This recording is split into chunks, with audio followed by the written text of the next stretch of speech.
वाहिगुरु जी का खालसा, वाहिगुरु जी की फतेह। अभी हमने पिछले सेशन में देखा था कि जब गुरु महाराज कहते हैं कि मैं किसी के अधीन नहीं आता सिवाय उस एक परमात्मा के, तो तब दौलत खान के मन में एक ख्याल आता है कि अगर मैं गुरु महाराज को दीन इस्लाम में अगर उनका धर्म परिवर्तन कर दूं तो ये मेरे अधीन आ जाएंगे। क्यों? क्योंकि जो दौलत खान जो है वो पॉलिटिकल और रिलीजियस हेड दोनों हैं। उनको लगता है कि अगर मैं गुरु महाराज को का धर्म परिवर्तन करने में अगर सफल रहता हूं तो ये ऑटोमेटिकली मेरे अधीन आ जाएंगे। तो अभी होता क्या है कि वो गुरु महाराज को कहते हैं कि आपने ही उपदेश दिया है कि ना कोई हिंदू ना मुसलमान, तो हम भगवान की इबादत करने जा रहे हैं, मस्जिद नमाज अदा करने जा रहे हैं, तो आप भी हमारे साथ चलिए। तो तब गुरु महाराज कहते कि हाँ, अगर वो खुदा का कारज है तो कभी भी हमें पीछे नहीं हटना चाहिए। तो गुरु महाराज अपने बेपरवाह स्वभाव और जो सहज स्वभाव से वो वहां से निकल जाते हैं। लेकिन पूरे गांव, पूरे जो सुल्तानपुर शहर है, वहां अफरा तफरी मच जाती है। क्यों? क्योंकि उनके मन में ये एक चीज आ जाती है कि गुरु महाराज अभी धर्म परिवर्तन कर देंगे। लेकिन लोगों के मन में डर भी इतना होता है कि वो कोई भी दौलत खान को बोल नहीं सकता कि तुम ऐसी जबरदस्ती क्यों कर रहे हो। जैसे संगत जी, हमें पता ही है कि जैसे आज भी अगर सरकार कुछ गलत कर रही है तो लोग उंगली उठाने से पहले 100 बार सोचते हैं। क्यों? क्योंकि उनको पता है कि सरकार के पास कितनी सारी पावर्स हैं। तो वैसे ही उस समय भी जो दौलत खान के खिलाफ कोई भी आवाज उठाने वाला नहीं था। तो अभी जैसे जैसे गुरु महाराज और दौलत खान मस्जिद की ओर जा रहे हैं, तो वैसे ही जो जो भीड़ है वो उमड़नी शुरू हो गई है कि आगे क्या होगा। अभी इसकी चिंता फिर जयराम जी और उनके परिवार को भी हो जाती है, क्योंकि जो भी जयराम जी को इस बात की चिंता हो जाती है कि वो तलवंडी में जो गुरु महाराज के जो परिवार वाले हैं उनको क्या जवाब देंगे। अभी जैसे जो मस्जिद में पहुंचते हैं, तो अभी हम थोड़ा सा हम उस दिन उस साल में जाके इमेजिन करें कि कैसे हालात हैं। अभी मस्जिद जो है वो अभी जैसे उन जमाने में बहुत बड़े मस्जिद नहीं होते थे, बहुत बड़े गुरुद्वारे नहीं होते थे, तो वैसी बहुत छोटी जगह है मस्जिद की। और जो लोग हैं वो मस्जिद के बाहर खड़े हैं और देख रहे हैं इस पूरे घटना को। तो अभी मस्जिद के अंदर जो है दौलत खान है, काजी हैं, और गुरु नानक देव जी पातशाह खुद खड़े हैं वहां पर। क्या होता है कि नमाज अदा करने का समय आता है। अभी जो उनकी रीति रिवाज अनुसार, जैसे हम सब के रीति रिवाज होते हैं कि हम सब जो है पाठ पूजा करने से पहले या पाठ करने पहले हम हाथ पैर धोते हैं, तो वैसे ही नमाज अदा करने से पहले जो है उन्होंने हाथ पैर धोए, अपनी क्लीनलीनेस मेंटेन की, और फिर वो नमाज अदा के लिए उन्होंने अपना मुसल्ला बिछाया। मुसल्ला मीन्स कि एक क्लोथ होता है जिसके ऊपर नमाज अदा की जाती है, तो वो क्लोथ को मुसल्ला कहा जाता है। तो फिर जो है वो मुसल्ला बिछाते हैं और नमाज अदा करना शुरू कर देते हैं। तो संगत जी, आपने जिन्होंने भी देखा होगा, जब नमाज अदा की जाती है तो कई बार सिजदा किया जाता है, फिर उठा जाता है, फिर ऐसे करके जो है नमाज अदा की जाती है। तो वो पश्चिम की दिशा में फिर अपने नमाज अदा करनी शुरू कर देते हैं। और क्या होता है कि गुरु महाराज बाजू में खड़े रहते हैं, गुरु महाराज नमाज अदा नहीं करते। तो जब दौलत खान, जब पूरी नमाज अदा कर दी जाती है, तो तब जो दौलत खान जो हैं और काजी जो हैं वो दोनों खड़े हो जाते हैं। और दौलत खान के मन में इतना क्रोध है कि आपने एक तो बताया था कि आप मेरे साथ नमाज अदा करोगे, और ऊपर से आपने नमाज अदा नहीं की।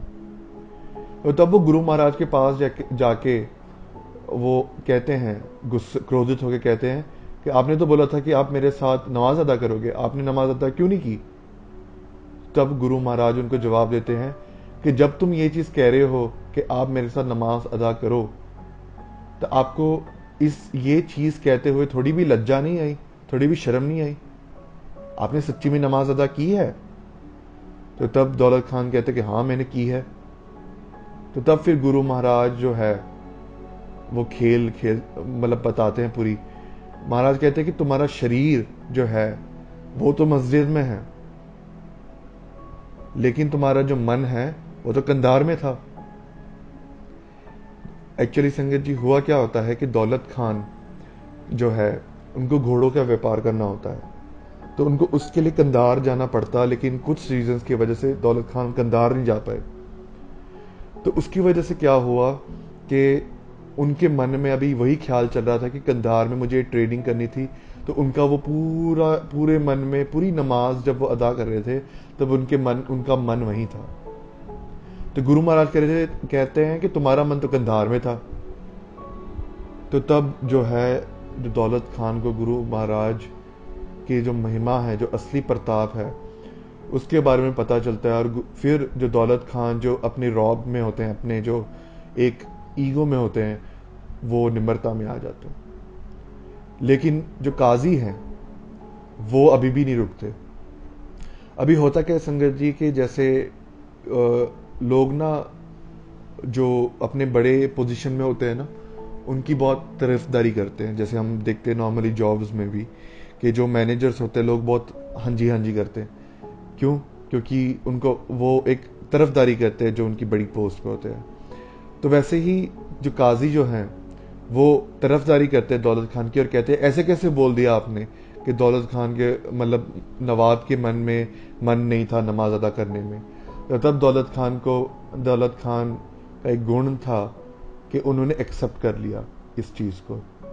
दौलत खान एक्सेप्ट करते कि हाँ जी जो नानक जी कह रहे हैं वो बिल्कुल सत्य है, मेरा जो मन है वो नहीं था नमाज में। तो तब काजी बोलते कि अगर दौलत खान के साथ नमाज अदा नहीं करनी थी तो मेरे साथ कर लेते। तो तब जो गुरु महाराज हैं, जो वहां पर भीड़ इकट्ठी है, उसके सामने गुरु महाराज फिर बताते हैं काजी का मन कहाँ था। महाराज कहते हैं कि तुम्हारा भी जो मन है, जो शारीरिक तौर पे तुम मस्जिद में हो, लेकिन तुम्हारा मन तुम्हारे घर पे एक घोड़े ने एक वछेरे को जन्म दिया है। वछेरा मीन्स जो हॉर्स का जो ऑफस्प्रिंग होता है। तो वछेरे को उसको जन्म दिया है, तो तुम्हारा दिमाग वही था कि वो जो वछेरा है वो कहीं गड्ढे में ना गिर जाए। तो तभी भी काजी मानते नहीं है। जैसे हम भी होते हैं, कई बार हम अपनी मिस्टेक्स नहीं मानते। We start justifying our mistakes कि नहीं ये हुआ था इसलिए मैंने ये किया। तो काजी ने भी अपनी गलती नहीं मानी। लेकिन दौलत खान वहां पर फिर उनको चुप कराते हैं, कहते हैं कि काजी झूठ बोलना छोड़ दो, ये सत्य है। क्योंकि दौलत खान को पता होता है कि अगर मेरे मन की बात सच्ची बताई है तो काजी की भी मन की बात सच्ची बताई होगी। तो फिर जो है जो काजी जो दौलत खान जो है गुरु महाराज का असली प्रताप, जो असली महिमा है, जो असली रूप है, वो पता चलती है। और फिर जो है दौलत खान हाथ जोड़ के गुरु महाराज के चरण में पड़ जाते हैं और कहते हैं कि आप पीरों के पीर हो, आप सर्वोत्तम पीर हो, आप अल्लाह पाक की जोत हो, आप कृपा करो मेरे पे। अभी संगत जी ये चीज़ आना भी आसान नहीं होता। कई लोग हमारे जैसे जो हैं वो जाते हैं और कह देते हैं कि गुरु महाराज सिर्फ एक रेवोल्यूशनरी थे, सिर्फ एक सेंट थे। ठीक है, तो अभी गुरु महाराज का असली प्रताप का पता चलना ये अपने आप में बहुत बड़ी बख्शिश है। बहुत अच्छे कर्म हमने किए हों और बहुत गुरु महाराज की कृपा हो, तभी हमें उनकी असली महिमा का पता चलता है। तो तब जो है दौलत खान जो है वो गुरु महाराज के चरनी पड़ जाते हैं, उनके पैरों पड़ते हैं।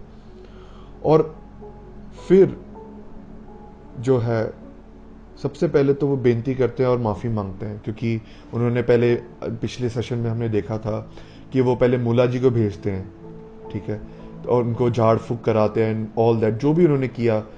तो वो माफ़ी मांगते हैं पहले और फिर बेनती करते हैं। और क्वेश्चन क्या पूछते हैं, उनके मन में वो सवाल आता है जो हम सबके सवाल में आता है कि ये जो मन है मेरा वो टिकता नहीं है, वो घूमता रहता है, ऐसे मंडराता रहता है, तो इससे कैसे छुटकारा पाया जाए।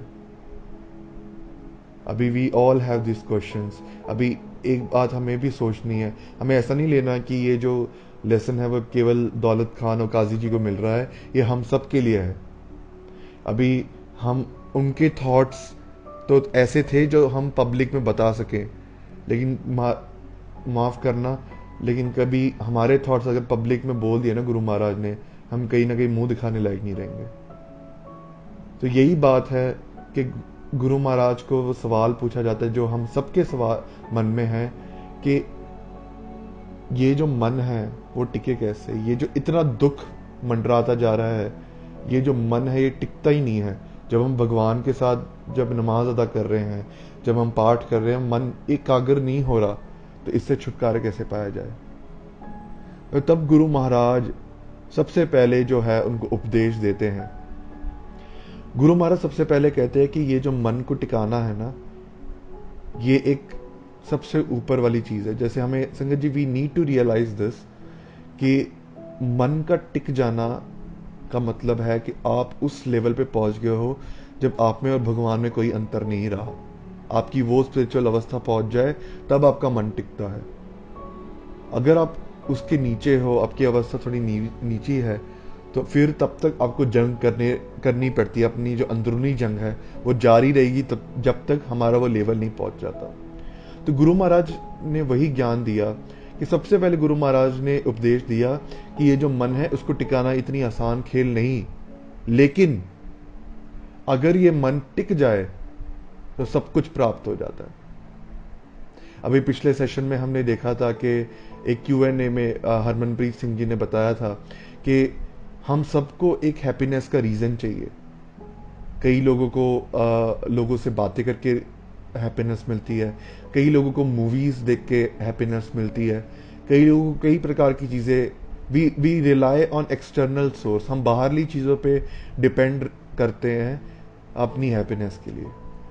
लेकिन जब आप नाम जपना शुरू कर देते हो ना, तो गुरु महाराज कहते हैं नानक भक्ता सदा विगास, सुनिए दुख पाप का नाश। गुरु महाराज कहते हैं वो जो भगवान के जो भगत है ना, जो सुनते हैं भगवान की वाणी को, तो वो हमेशा विगास में रहते हैं। विगास का मतलब होता है इंटरनल हैप्पीनेस। तो उसका कोई रीजन नहीं होता, वो हैप्पी रहते हैं। आप देखो कि कोई भी भगत होगा ना, वो हमेशा ही इज ऑलवेज स्माइलिंग। तो ये वो अवस्था की बात चल रही है where you are at the upper most level. ये क्यों बता रहे हैं हम? क्योंकि कई लोगों के मन में सवाल आता है कि भक्ति क्यों करनी है, why can't we enjoy our life. So यही चीज जो है गुरु महाराज उनको बताते हैं कि मन का टिक जाना इज द हाईएस्ट लेवल। अगर आपका मन टिक जाए तो ये एक सबसे ऊंची अवस्था की बात है। फिर दूसरी चीज जो गुरु महाराज कहते हैं कि जब भी आप अगर तुम कोई भी कार्य कर रहे हो, तो अगर आप पढ़ रहे हो, लिख रहे हो, सुन रहे हो, और फिर लेकिन आपके जीवन में अगर परिवर्तन नहीं आ रहा, अगर आपके जीवन में ये जो विकार है वो कम नहीं हो रहे, तो फिर कहीं ना कहीं वो फॉल्ट आ रहा है। क्यों? अभी जैसे हम देखें, हम एक एग्जांपल लें कि आप सब ने ये सेशन अटेंड किया, ठीक है। अभी हम इस सेशन में बहुत कुछ सीखेंगे कि मन को एकाग्र कैसे करना है। लेकिन अगर आप ये कथा को सुना, आपने इस विचार को सुना है, गुरबानी को सुना है, और फिर आप घर पे गए और फिर आपने उसको अप्लाई नहीं किया, गुरु महाराज की बात सुनी तो सही, लेकिन आपने उसको अप्लाई नहीं किया, तो फिर इसका और फिर हमारा जीवन वैसा का वैसा ही है, विकारों में ही व्यतीत है, तो गुरु महाराज कहते फिर उसका कोई लाभ नहीं। इसका मतलब ये नहीं है कि हम बाणी पढ़ना छोड़ दें, ठीक है, क्योंकि वो जब पढ़ेंगे हम आगे देखेंगे कि बाणी का अभ्यास करना क्यों जरूरी है।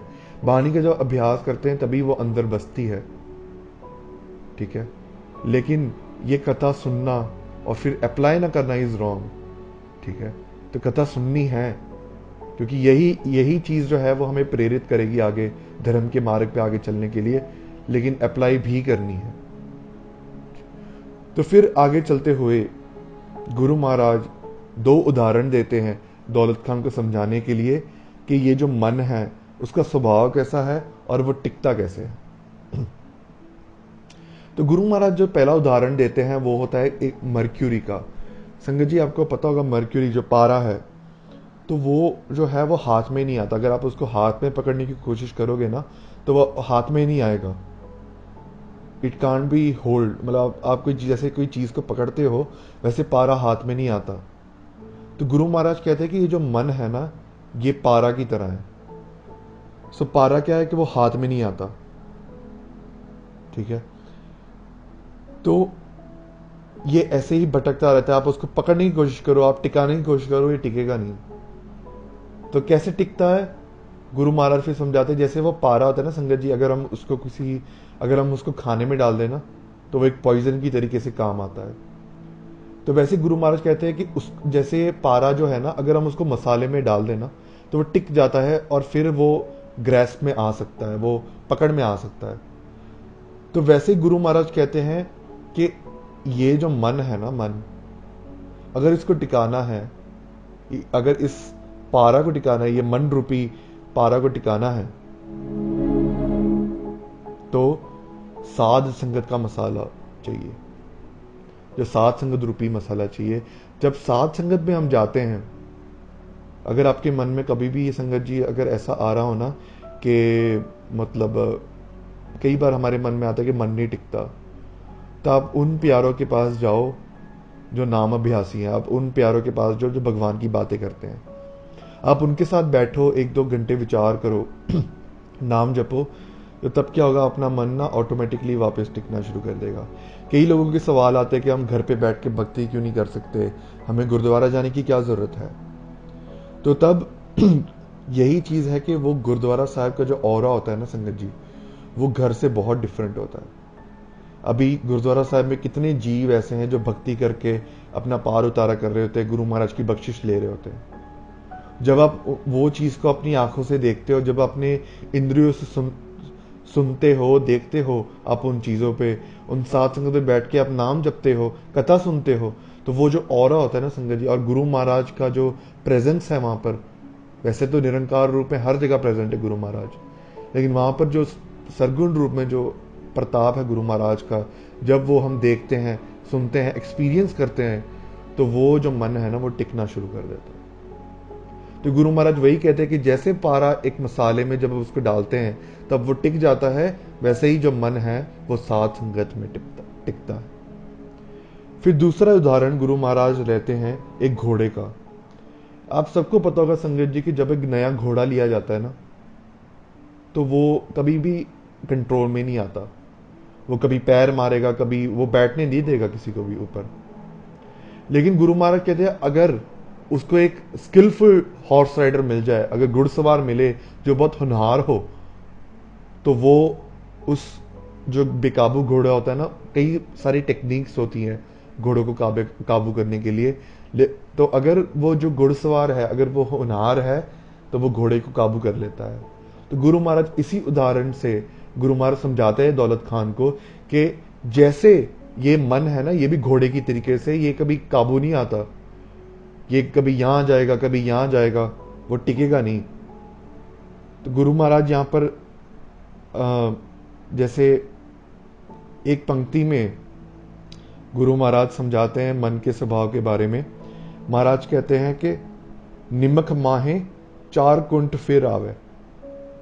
महाराज कहते हैं कि ये मन है ना, ये एक ऐसी चीज है जो 4 द्वार मतलब 10 डायरेक्शंस में चली जाएगी एक ही पल में। अभी आप इमेजिन करो, आप अपने आपकी जो भी इच्छा होती है ना, जो आप कर भी नहीं पाते इन रियलिटी, वो आप मन के तौर पे कर पाते हो। अगर आपका मन करे अभी दरबार साहब जाने, आप आंखें बंद करो, यू आर इन दरबार साहब। अगर आपका मन करे आपको कहीं घूमने जाना है, तो आपका वही मन चला जाएगा। तो महाराज कहते हैं कि ये एक मन एक इतनी सूक्ष्म चीज है। सूक्ष्म मीन्स बहुत छोटी से छोटी चीज जो हम कहते हैं ना, बहुत बारीक, बहुत छोटी चीज। तो मन इतनी सूक्ष्म चीज है कि एक पल में वो कहीं भी भाग जाते हैं। तो गुरु महाराज कहते हैं कि ये मन जो है ना, ये भी घोड़े की तरह, ये टिकता नहीं है नए घोड़े की तरह, इसको टिकाना बहुत हार्ड है। लेकिन जब हम वो शब्द रूपी घुड़सवार को जब हम बिठाते हैं ना संगत जी, तो तभी मन भी कंट्रोल में आ जाता है। अभी शब्द रूप जो है, अभी हम देखते हैं कि अभी गुरु ग्रंथ साहिब जी पातशाह गुरु गोबिंद सिंह जी ने जो गुरगद्दी दी, वो गुरु ग्रंथ साहिब जी पातशाह को दी आगे शब्द रूप को। तो जब हम उस शब्द का अभ्यास जब करते हैं, जब हम बार बार उसको जपते हैं, तो धीरे धीरे करके ना वो हमारे मन में वो जो है परिवर्तन लाना शुरू कर देते हैं। अभी होता क्या है संगत जी, वी विल सी, ये हमें अभी नहीं पता चलेगा, लेकिन अगर आज अपने नाम जपना शुरू किया है तो 6 महीने बाद आप देखना, करीबन 6 महीने बाद आप किसी को पूछना, आप किसी को मिलोगे ना, तो कई लोग आपको बोलेंगे आपका स्वभाव बहुत चेंज हो गया है। वो आपको नहीं पता चलेगा, आपको लगेगा कि हम तो वैसे ही हैं, लेकिन आपको आपका ना स्वभाव चेंज होना शुरू हो जाता है। You never know that. अभी जैसे कई लोगों को हम जब बताते हैं ना, गुरु महाराज का एक हुक्म है कि जो भी मंदे गीत है ना वो सुनने नहीं है। मंदे मीन्स जो बैड सॉन्ग्स होते हैं, अब वही चीजें सुनिए जिसमें प्रभु याद आए। अभी कई लोग जो हैं वो they are addicted to songs, right, Bollywood songs, Hollywood songs. वहां पर क्या होता है, ऑब्जेक्टिफिकेशन ऑफ वुमेन, लिक्वर, ये सब की बातें होती हैं। तो वहां पर जो है गुरु महाराज समझाते हैं। अभी जब आप देखोगे ना, तो ये जब हम बताते हैं ना कि गुरु महाराज का ये उपदेश है, तो बहुत लोग ना पीछे हट जाते हैं। उनके मन में आता है ये मैं कैसे करूंगा, ठीक है। लेकिन आप खुद रियलाइज करोगे, जब आप शब्द का अभ्यास करना शुरू कर दोगे, कथा सुनोगे ना, तो आपके मन में इतना परिवर्तन आ जाएगा कि 1 साल बाद आपका खुद ही मन नहीं करेगा सुनने का। ये ऑटोमेटिकली अंदर से जो शब्द है ना, ये क्यों हो रहा है, क्योंकि जो शब्द है ना उसने आपकी मन पे पकड़ बनानी शुरू कर दी है। ये वो जो घुड़सवार है, उसने जो नया घोड़ा है उसको काबू करना शुरू कर दिया है। तो गुरु महाराज यही समझाते हैं कि जैसे नया जो घोड़ा होता है, उसको जो घुड़सवार जो है, जैसे वो नए घोड़े को काबू कर लेता है, वैसे ही जो शब्द है वो एक इंसान को काबू कर लेता है। बहुत लोगों को ये क्वेश्चंस आते हैं कि जैसे हम पिछले सेशन में भी बहुत क्वेश्चंस आए थे कि जैसे कई लोग जो हैं वो मेडिटेशन के टाइम पे वो कोई इमेज को इमेजिन करते हैं और उस पर फिर ध्यान टिकाते हैं। तो गुरमत अनुसार क्या है, तो गुरमत अनुसार जो है, जो अपना जो मन है वो शब्द में टिकाना होता है। जो भी हम बाणी पढ़ रहे हैं, बोल बोल के करना है सबसे पहली चीज, और जो बोल रहे हैं उसको सुनना होता है। तो वो जो भी बोल रहे हो उसको आपको सुनना है और उस पर कॉन्सेंट्रेट करना है, ठीक है। सो इससे क्या होगा कि जब आप धीरे धीरे करके, पहले बार तो टिकेगा नहीं, हम आगे टेक्निक्स में आएंगे कि कैसे हम कोशिश कर सकते हैं, उद्यम कर सकते हैं, क्योंकि अल्टीमेटली गुरु महाराज की कृपा ही है अगर आपका दिमाग टिक जाए तो इसमें जो गुरु महाराज हमें बताते हैं कि ये शब्द को घुड़सवार बनाओ। अभी ये उपदेश था जो गुरु महाराज ने दौलत खान को दिया कि एक तो शब्द को घुड़सवार बनाना है और दूसरा कि साथ संगत में जाके मन टिकाना है। तो उस दिन के बाद क्या होता है कि दौलत खान जो है वो फिर उनका मन जो है टिकना शुरू हो जाता है, गुरु महाराज की कृपा होनी शुरू हो जाती है। सबसे पहली चीज जो हमें ध्यान रखनी है कि B honest with your self. अभी बहुत बार जब हम जिंदगी में विचरते हैं ना संगत जी, तब क्या होता है कि हम ना वी गिव एक्सक्यूजेस, हम एक दूसरे इंसान को एक्सक्यूज देते हैं। फॉर एग्जाम्पल, कोई चीज हमें पता है कि हमने बुरी करी है, हमने किसी के साथ बुरा किया है, लेकिन वी विल गिव एक्सक्यूज कि यार वो ना मेरी सिचुएशन ऐसी थी इसलिए मैंने ऐसा किया, ठीक है। तो वो सियानप जो है ना वो इंसानों के साथ तो चल जाती, लेकिन भगवान के साथ वो सियानप नहीं चलती। तो जैसे दौलत खान ने ही एक्सेप्टेड कि हाँ मेरा मन नहीं टिकता, मेरा मन सच्ची में कंधार में ही था, ही एक्सेप्टेड दैट।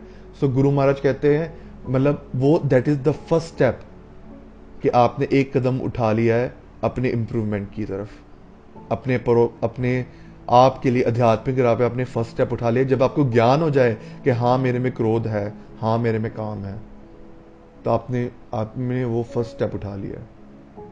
इसका एक उदाहरण इतिहास में आता है कि एक सिख जो है वो गुरु गोबिंद सिंह जी पातशाह की कचहरी में जाते हैं, और जब वो कचहरी में जाते हैं तो वो गुरु महाराज जो हैं उनके पास बेनती करते हैं कि महाराज जो मेरा मन है ना वो टिकता नहीं है। तो गुरु महाराज उनको जवाब देते कि सिखा तुम्हारे जो माता पिता है ना वो तन है, तन मीन्स ब्लेस्ड। फिर जो सिख है वो थोड़ा कंफ्यूज हो जाता है, वो कहते हैं महाराज लेकिन मैं बोल रहा हूँ मेरा मन नहीं टिकता। गुरु महाराज कहते हैं तुम्हारे माता पिता धन है। फिर वो वापस कंफ्यूज हो जाते हैं कि मैं तो बोल रहा हूँ मन नहीं टिकता, ये तो एक नेगेटिव थिंग है, तो गुरु महाराज ऐसा क्यों बोल रहे हैं कि धन है तुम्हारे माता पिता। वो तीसरी बार पूछते हैं कि गुरु महाराज ये मेरा मन नहीं टिकता, लेकिन मैं तो यही पूछ रहा हूँ। फिर महाराज कहते हैं कि तुम्हारे जो कुल है ना, तुम्हारे जो गांव वाले वो सब धन है। फिर सिख बेनती करते कि महाराज मुझे समझ में नहीं आया कि आप ऐसा क्यों बोल रहे हो। तब गुरु महाराज ने समझाया था कि तुम धन इसके लिए हो, क्यों? क्योंकि तुम्हें पता चल गया कि there is a thing called मन। आपको पता चल गया कि मन नाम की कोई चीज होती है, मन एग्जिस्ट। किसी को ये एनालाइजेशन नहीं है। आप किसी को भी बाहर जाके पूछो व्हाट इज योर एम, किसी का भी ऐसा नहीं होगा कि हमें भगवान को मिलना है। भगवान के बारे में किसी को कुछ पता ही नहीं है, कोई ज्ञान ही नहीं है। तो महाराज कहते हैं कि तुम्हें पता चल गया, कि तुम्हें ये रियलाइज हो गया कि तुम्हारा ये मन है, तो तुम धन हो। सो यही हमें एक चीज है कि अगर आपको पता चल गया है कि आपको मन नहीं टिक रहा, आपके अंदर ये खामियां हैं, तो ये एक फर्स्ट स्टेप है आध्यात्मिक राह पे। अभी सेकंड लर्निंग जो हमें मिलती है कि अभी ये चीज से हम सब गुजरते हैं। नेगेटिव थॉट्स आना, ओवर थिंकिंग करना। सो अभी इस चीज से बाहर कैसे निकला जाए। अभी जैसे हम पाठ भी करते हैं, अभी जैसे केवल दौलत खान और जो काजी जी जो हैं उनकी बात नहीं थी। हम भी जब जपजी साहब करने बैठते हैं तो बहुत ही कम ऐसे लोग होंगे जिनके पूरे जपजी साहब में ध्यान होगा। नहीं तो नॉर्मली ये होता है कि 3-4 पौड़ियाँ जपजी साहब की, फिर हमारा मन चला गया चलो जॉब करनी है, जॉब में ये काम है आज। फिर 4 पौड़ियाँ होती हैं, फिर मन चला जाता है कि आज ये काम करने, ये घर वाले काम बाकी हैं। ठीक है, तो ये सब कार्य में हमारा मन लगा रहता है। और फिर ये जो थॉट्स हैं, कई बार लोगों को पाठ करते समय नेगेटिव थॉट्स भी आते हैं, बुरे ख्यालात आते हैं, है ना। तो इस चीज से बचा कैसे जाए। ठीक है, सो इसके बारे में गुरु महाराज फरमान करते हैं कि इसकी टेक्निक जो है वो ये है कि सबसे पहले तो चीज जो हमने पिछले लर्निंग में देखी कि वी नीड टू रियलाइज कि ये जो मन का जो टिकना है वो सबसे हाईएस्ट लेवल है। क्यों? क्योंकि कई लोग जो हैं वो नाम जपते जपते ना उनका मन थक जाता है। वो कहते हैं कि यार नहीं होगा, मेरे से नहीं होगा। उनका मन नहीं टिकता थोड़े टाइम के लिए, तो वो कहते हैं कि भाई बस मेरी बस की बात नहीं कि मैं नाम जपूं, पता नहीं भगवान मिलेगा या नहीं मिलेगा। ठीक है, तो भरोसा हिल जाता है थोड़ा। क्यों? क्योंकि हम पेशेंस खो देते हैं अपना। तो इसी चीज पे हमें सबसे पहली चीज तो है कि हमें रियलाइज करना है अपने जिंदगी में कि ये जो मन का जो टिकना है ये बहुत ऊंची स्पिरिचुअल अवस्था है। तब तक हमें लड़ना है हमारे मन से। ठीक है, तो सबसे पहली चीज जो है, ये जो मन की जो हम बात करें तो एक मंकी का उदाहरण लें। अभी जैसे एक इंसान जो है कि मनुष्य है, वो एक साधु के पास जाते हैं और वहां पर कहते हैं कि मेरा मन नहीं टिकता। ठीक है, तो अभी साधु को समझाने के अपने अपने तरीके होते हैं। तो वो क्या करते हैं, वो साधु उपदेश देते हैं कि तुम एक चीज करो, इससे ना तुम्हारा मन टिक जाएगा। तुम ना अब से तुम बंदर के बारे में मत सोचना। ठीक है, बंदर मीन्स लाइक मंकी के बारे में मत सोचना। तो वो कहते हैं सत वचन। वो जब चले जाते हैं, वो जो मनुष्य जब घर जाते हैं तो वो क्या देखते हैं कि हर जगह बंदर ही बंदर है। ठीक है, वो झाड़ पे देखते हैं वहां बंदर, घर के अंदर देखते हैं वहां बंदर, खिड़की के बाहर देखते हैं वहां बंदर, झाड़ के ऊपर बंदर। ठीक है, हर जगह बंदर ही बंदर दिखते हैं। तो फिर वो वापस 2-3 दिन बाद साधु के पास जाते हैं। वो बेनती करते हैं कि आपने कौन सा मंत्र झाड़ दिया मेरे पे, मेरे तो अभी मुझे हर जगह बंदर ही दिखते हैं। तो वो साधु यही कहते हैं कि ये तो तुम्हें उपदेश देने के लिए था, तुम्हें समझाने के लिए था, लेकिन आपका जो मन है ना उसको नेगेटिव थॉट्स पे टिकाना नहीं है। अभी क्या हो रहा है संगत जी, कि हम क्या कर रहे हैं कि एक टीवी का भी एग्जाम्पल लें। ठीक है, सो टीवी जैसे हम देखते हैं ना, तो हमारे हाथ में एक रिमोट होता है जो हम नेक्स्ट नेक्स्ट करते जाते हैं, नेक्स्ट नेक्स्ट नेक्स्ट नेक्स्ट, फिर वो चैनल पे रोकते हैं जहाँ पर जिसमें हमें इंटरेस्ट आ रहा हो। तो अभी हमारे साथ क्या हो रहा है कि हम क्या कर रहे हैं कि जो भगवान वाली चीज़ें होती है ना, उसमें हमारा मन लगता नहीं, तो हम उसको नेक्स्ट कर देते हैं। ठीक है, तो उसको हम नेक्स्ट नेक्स्ट करते हैं, और जो नेगेटिव थॉट्स आते हैं वहां पर हम पॉज कर देते हैं। तो ये जो बंदर वाला एग्जाम्पल हमें दिया था उस साधु के उपदेश से, तो हमें पता चलता है कि हम जितना उसके बारे में सोचेंगे ना, वो उतना ही हावी होगा। फॉर एग्जाम्पल एक और चीज रखें कि जब जिम जाना होता है, तो मेनी पीपल डाइट करते हैं वो।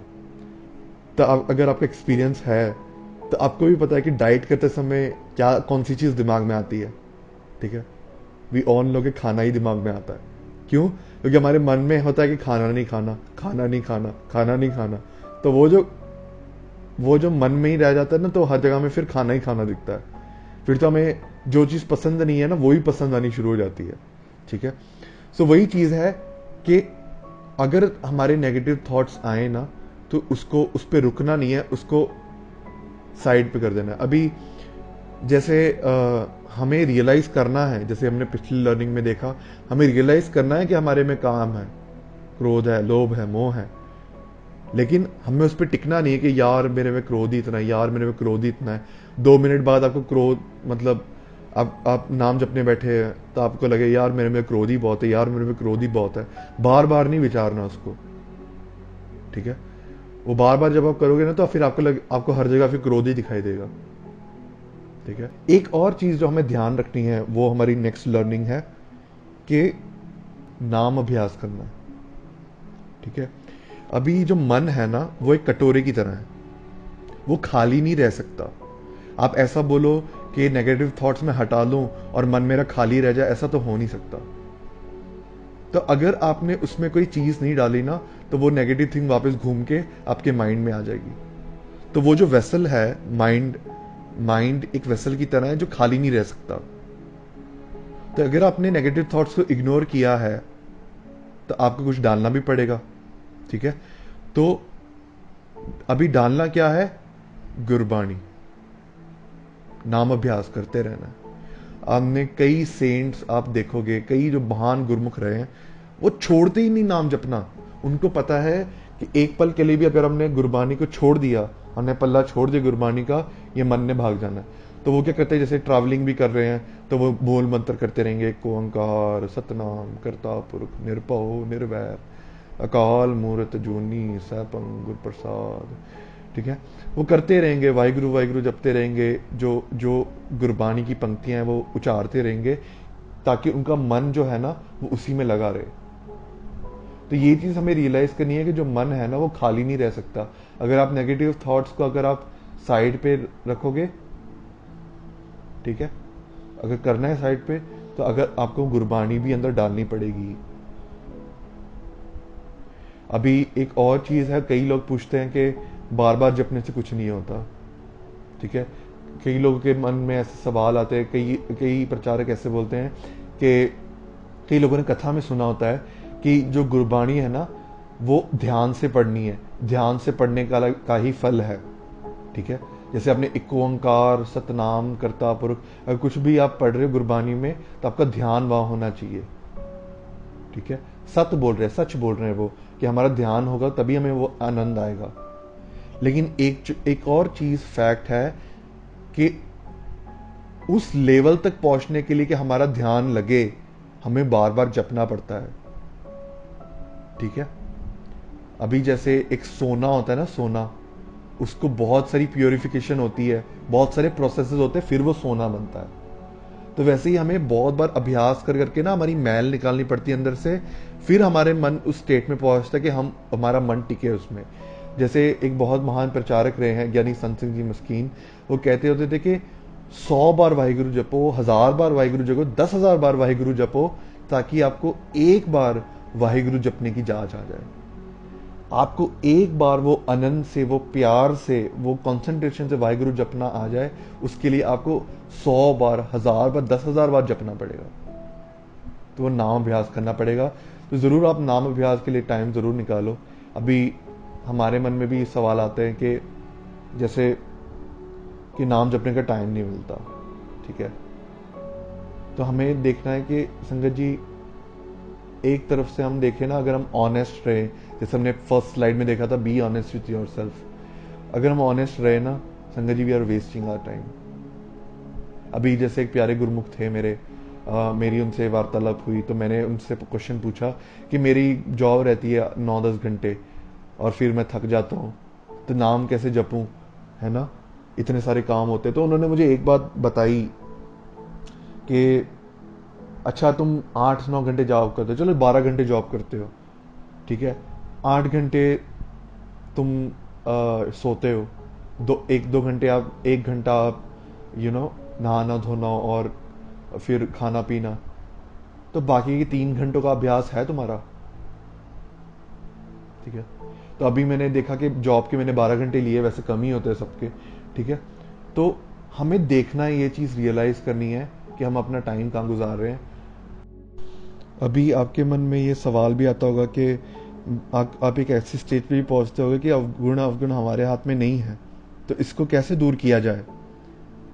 तो तब गुरु महाराज यहाँ पर एक फरमान करते हैं कि अभी ना संगत जी, गुरु ग्रंथ साहिब जी में बहुत जगह पे बेनती के शब्द हैं, बेनती की जाती है, बेनती के शब्द है उस अकाल पुरख के लिए।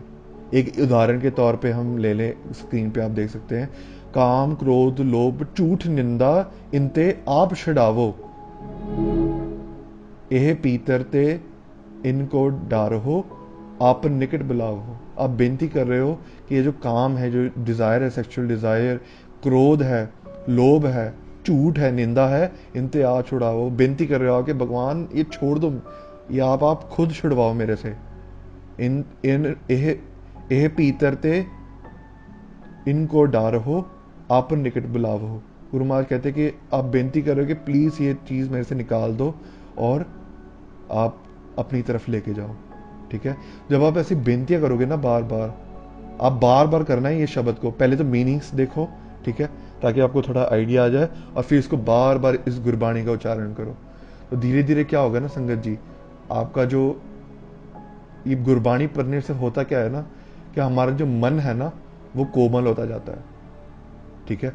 तो जब हम कोमल स्वभाव होता है ना, और कोमल होता है, तो हमारे अंदर प्यार पैदा होता है। अभी जैसे हम देखते हैं कि हम बहुत रूडली बोल देते हैं लोगों को, अभी कोई सोचते नहीं है हम बोलने से पहले, ठीक है। लेकिन आप सेंट्स को देखोगे ना, तो वो कीड़ी भी चलती है ना, तो उनका भी, उनकी इतनी कोमलता होती है एक संत के हृदय में कि वो कीड़ी भी मर जाए तो उनको थोड़ा दुख होता है। तो वो चीज जो है ना संगत जी, वो जो मन, जो हृदय ना वो कोमल कर देती है, वो प्यार भर देती है गुरबाणी हमारे अंदर, ठीक है। तो वो जो छोटी छोटी बारीक बारीक चीजें ना, वो हमें दिखनी शुरू हो जाती हैं। एक उदाहरण के तौर पे मैं कहूँ तो एक वीर आए थे मेरे साथ, तो वहां पर ना एक गिलहरी थी, ठीक है। तो हम दोनों वहीं खड़े हैं, मैं उनसे बातें कर रहा हूँ और उनका ध्यान एक गिलहरी की तरफ गया और उनको देख रहे हैं वो। मैंने उनको पूछा कि यार तुम किसकी तरफ देख रहे हो, तो बोल रहे हो वो गिलहरी देखो कितनी सुंदर है, ठीक है। वो गिलहरी वहीं थी मेरे लिए भी और उन वीर जी के लिए भी, लेकिन वो बारीकी से, वो कुदरत से उस भगवान को याद करना कि बलिहारी कुदरत वस्या, कि बलिहार जाता हो कि आपने इतनी सुंदर कुदरत बनाई, ठीक है। तो वो छोटी छोटी चीज है ना, वी विल रियलाइज दैट, और उससे हमारी जो इंटरनल हैप्पीनेस बाहर आएगी। तो ये जो कमाल है ना, ये शब्द रूप करता है, ये गुरबाणी करती है हमारे अंदर से। तो ये जो गुण अवगुण है ना, ये हमारे हाथ में नहीं है, लेकिन हमें कोशिश करनी है और बेनतियां करते ही जाना है। हमने पहले भी ग्रुप में डाला था बेनती के शब्द, अगर किसी को चाहिए तो आप हमें मैसेज कर सकते हैं। तो उन बेनती के शब्द का बार बार उच्चारो, ताकि फिर आप जब बेनती करोगे ना, आप में निम्रता भी आएगी। गुरु महाराज हमारे हाथ में कुछ नहीं है, आप खुद कृपा करो। तो वो जो अवगुण है ना, गुरु महाराज खुद कृपा करेंगे और फिर वो ना अवगुण फिर निकाल देते गुरु महाराज जी। तो हमारा जो फ्री टाइम होता है ना संगत जी, वो हमें पकड़ में लाना है। इसका मतलब ये नहीं है कि हम फिर एक्सक्यूज लगाएं कि हाँ मेरा ये काम था इसलिए मैंने नाम नहीं जपा। ये फिर आप अपने साथ ही धोखाधड़ी कर रहे हो, अपना ही खुद का ही नुकसान कर रहे हो, ठीक है। अभी दौलत खान ने क्या किया था? दौलत खान ने अपनी गलती मानी, ठीक है, he realise his mistakes, he accepted his mistake, और फिर वो गुरु महाराज की चरनी पड़ा, फिर उस पर कृपा हुई। तो आप भी जब अपनी गलतियों को छोड़ोगे, नाम जपोगे ना संगत जी, फिर गुरु महाराज की कृपा होगी।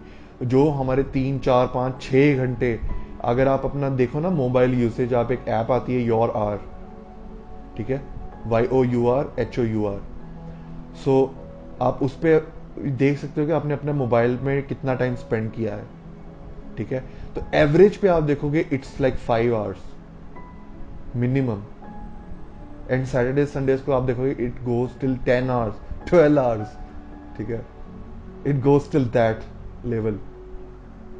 तो ये क्यों हो रहा है? ये हम अपना ये जो समय है ना, ये व्यर्थ कर रहे हैं। अगर हमने ये समय संभालना शुरू कर दिया ना संगत जी, तो बाकी का जो समय है ना, जो हम जॉब करते हैं, नाम अपने आप ही अंदर चलना शुरू कर देगा। तो इसलिए हमने हमारी जो डेली जो क्रिया है ना, तो वो हमें संभालनी शुरू करनी है। जो आखिरी पॉइंट, ये संगत जी एक बात का ध्यान रखिए कि ये इतने ही पॉइंट्स नहीं है, ये जो विषय है ये बहुत ज़्यादा डीप है। हम हर सेशन में कुछ ना कुछ कवर करने की कोशिश करते हैं, कुछ ना कुछ कवर करते हैं हम, लेकिन हर चीज़ एक सेशन में कवर नहीं हो सकती। तो बेनती आप अटेंड करो आगे वाले सेशंस भी, एंड सेकेंडली लगे रहो, जो भी सीख रहे हो उसको अपनाओ। सो आखिरी जो चीज़ है वो है कि अपने मन में ना एक मीटर रखो। ये जो पार्ट है ना संगत जी, ये आपको अपनी आध्यात्मिक राह में भी काम आएगा, और संसारिक जो अपने आपकी जो वर्ल्डली जो करियर है ना, उस पर भी काम आएगा। आपको एक मीटर लगाना है कि where I am standing now. उसके लिए क्या करना पड़ेगा? गुरु महाराज एक फरमान करते हैं, बंदे खोज दिल हर रोज, ना फिर परेशानी माहे। महाराज कहते हैं कि अपना जो मन है ना, उसको हर रोज, अपना दिल है उसको हर रोज खोजो। हर रोज संगत जी आप 10 मिनट जरूर, 10-15 मिनट जरूर बैठो बिना मोबाइल के, और रियलाइज दिस कि आप कहां खड़े हो। आप देखो कि आज अगर मैं एक जपजी साहब कर रहा हूं, तो 1 साल बाद आप रियलाइज करो कि आपकी बाणी बढ़ी है कि घटी है। जैसे एक छोटा सा उदाहरण लें कि आज जो डेट है वो है 27 मार्च 2021, ठीक है। तो आपको पता है कि आप में अवगुण है। अभी एक और चीज आती है, गुरु महाराज के कहते हैं कि विणगुण कीते भगत न होए। महाराज कहते हैं अगर आपने गुण धारण नहीं किए ना, अगर आपने गुण धारण नहीं किए, अगर आपने अपने अवगुण को दूर नहीं किया ना, तो महाराज कहते हैं कि विणगुण कीते भगत न होए। बिना गुण के, गुण मीन्स वर्च्यूज, अच्छी चीजें, विणगुण कीते भगत न होए। अगर आप में वो अच्छी चीजें नहीं आई ना, अगर आप में निम्रता नहीं आई, अगर आप में मीठे बोल नहीं आए, अगर आप में सहज नहीं आया, तो ये सब चीज अगर आप में नहीं आई, अगर आपने अवगुण नहीं छोड़े, आपने आलस नहीं छोड़ा, आपने जो गंदी आदतें नहीं छोड़ी, ठीक है, तो महाराज कहते हैं कि उसके फिर गुणों के बिना ना भक्ति भी नहीं होती। इसलिए आपका मन नहीं टिकता, इसलिए हम अमृत वेले नहीं उठ पाते, क्योंकि पूरे दिन हम पाप कमाते हैं और फिर हम एक्सपेक्ट करते हैं कि हम अमृत वेले उठेंगे, ठीक है। तो ये जो चीज है इसका हमें मतलब ध्यान रखना है। तो हमें एक मीटर सेट करो कि जैसे आज 27 मार्च है 2021, आज आप में आलस है बहुत ज्यादा, आप में अवगुण है। हम एक एग्जांपल ले रहे हैं कि आप में आलस बहुत ज्यादा है, ठीक है। तो अगर आप में यही आलस, या 27 मार्च 2022 में अगर सेम आदत आपकी रह रही है, तो इसका मतलब है आपने कुछ, आपका 1 साल ऐसे व्यर्थ चला गया। जैसे एक महान पुरुष संत करतार सिंह खालसा पिंडर वाले कहते थे कि वो ना एक मेले में गए थे, जैसे शहीदी मेला होता है जहाँ पर जो छोटे साहबजादे हैं उनकी जो शहीदी होती है, तो उनकी याद में जो लगते हैं। तो वहाँ पर करतार सिंह जी ने कहा था कि ये जो जोड़ मेले हैं ना, वो हर साल लगते हैं। तो बेनती की थी संगत के, अगर आपको सुधरना है ना, तो आप आए हो ना गुरु ग्रंथ साहब जी के प्रेजेंस में, तो आप एक अवगुण छोड़ के जाओ और एक गुण धारण करके जाओ। कि आज से गुरु महाराज मैं ये छोड़ रहा हूँ, ये अवगुण छोड़ रहा हूँ और ये गुण धारण करके जा रहा हूँ। ये जो निम्रता का गुण धारण करने की कोशिश करनी है, क्योंकि अल्टीमेटली कृपा तो गुरु महाराज की होगी तो ही होगा, लेकिन हमें इनिशिएट करना है। We have to start. ठीक है, तो मीटर लगाओ कि आप एक साल में कहाँ स्टैंड करें। अगर आज मैं गुरु महाराज के अगर 52 हुक्म्स है गुरु गोबिंद सिंह जी पातशाह के, तो आज मैं कितने मान रहा हूँ, और अगले साल आप फिर से वो टेस्ट करो कि आप कितने मान रहे हो। अगर कम हो रहा है ना संगत जी, तो इसका मतलब है वो अलार्म बेल बज रही है कि आप गुरु महाराज से दूर जा रहे हो। जब भी आप नित्यनेम से नित्यनेम आपका छूटना शुरू कर देना, आपकी सेवा छूटनी शुरू हो जाए, आपका गुरुद्वारा जाना छूटना शुरू हो जाए, इसका मतलब सोच लो कि कहीं ना कहीं गलतियां होनी शुरू हो रही है हमारी जिंदगी में। ठीक है, पर ये आएगा कब? जब हम अपने आप को एनालाइज करेंगे। तो हमेशा अपने मन में एक मीटर रखो कि आप कहाँ स्टैंड कर रहे हो। आप हर रोज आप अभी नोट डाउन करो कि आप 24 घंटे आपके पास, आप कौन सा टाइम कितने घंटे में करते हो, आपकी जॉब कितने घंटे की होती है, आप नहाते धोते कितने घंटे में हो, and then you will realise कि आप मेजोरिटी जो टाइम है वो व्यर्थ ही गवा रहे हो। तो संगत जी सेल्फ एनालाइजेशन करते जाना है, वरना ऐसे ही साल बीतते जाएंगे एंड अल्टीमेटली वो डेथ का टाइम आ जाएगा। एंड जो डेथ का टाइम है वो बहुत खौफनाक हो जाएगा आपके लिए, क्योंकि फिर आपके पास आप वापस नहीं जा पाओगे उस चीज से। ठीक है, तो फिर वो वहां से हम वापस नहीं जा पाएंगे and that will be very horrible feeling. So जितना टाइम है अपने पास, गुरु महाराज ने जितनी बख्शिश की है, तो हम एनालाइज करें अपने आप को। अभी जैसे एक छोटा सा उदाहरण लूँ, जैसे सोशल मीडिया एप्स का हमने पिछले सेशन में विचारा था कि उनका जो मैकेनिज्म है ना, वो एक स्लॉट मशीन की तरह, एक स्लॉट मशीन होती है कैसीनो में। तो आपने देखा होगा बहुत बार कि वो होता क्या है कि एक लॉटरी लगती है, वो 3 इमेजेस आपको दिखाई देती हैं और वो फिर ऊपर जाती जाती है, एंड देन अगर वो 3 सेम आ गए, 3 स्लॉट सेम आ गए, सेम इमेज आ गई, तो मतलब आपकी लॉटरी लग गई। ओके, सो हम क्या करते हैं, हमारा ध्यान ना साइकोलॉजिकली वहीं लगा रहता है, वहीं हमारा ध्यान लगा टिका रहता है कि वो तीनों सेम आए। ठीक है, तो इसलिए हम घूरते रहते हैं उसको। तो वही मैकेनिज्म अपनाया गया है कि हम स्क्रॉल डाउन जो करते हैं ना, तो स्क्रॉल डाउन करते ही रह जाते हैं। यू विल सी कि आपके हमारी एक लाइफस्टाइल, हमारा मन नहीं टिकता। इसका one of the reasons is हमारा लाइफस्टाइल भी चेंज हो गया, क्योंकि अगर आप देखोगे तो ये जो सोशल मीडिया का जो एक थिंग है कि हमारा जो अटेंशन स्पैन है ना, वो उन्होंने बहुत कम कर दिया है। जैसे आप देखोगे, आप स्क्रॉल डाउन करते हो ना, तो आप कोई एक वीडियो पे नहीं रुकते। आपने 15-20 सेकेंड्स वीडियो देखी, स्क्रॉल डाउन, 20 सेकेंड्स देखा, स्क्रॉल डाउन। बहुत ही कम होगा कि आप एक जगह पे बैठ के टिक के आप कोई वीडियो देखो। तो ये एक मैकेनिज्म है, साइकोलॉजिकली आपके साथ, मतलब वो इस चीज़ का फ़ायदा उठाया जा रहा है। तो हम क्या करते हैं, स्क्रॉल करते रहते हैं एंड वी नेवर नो कि दिन गुजर गए, महीने गुजर गए, साल गुजर गए, एंड ऐसे ही लाइफ भी गुजर जाती है। सो जो कारज हम कमाने आए ना संगत जी इस जिंदगी में, ठीक है, पई प्राप्त मानुख देहरिया, गोबिंद मिलन की यह तेरी बरिया, अवर का तेरे कितना काम, मिल साथ संगत पज के नाम। गुरु महाराज कहते हैं ये जो बारी मिली है ना आपको, ये भगवान से मिलने के लिए मिली है। ये सब काम आपके व्यर्थ जाएंगे, केवल भगवान का नाम जो आप जपोगे ना, वही काउंट होगा आगे। सब मीटर जरूर लगा के रखो कि आप कहाँ स्टैंड करते हो।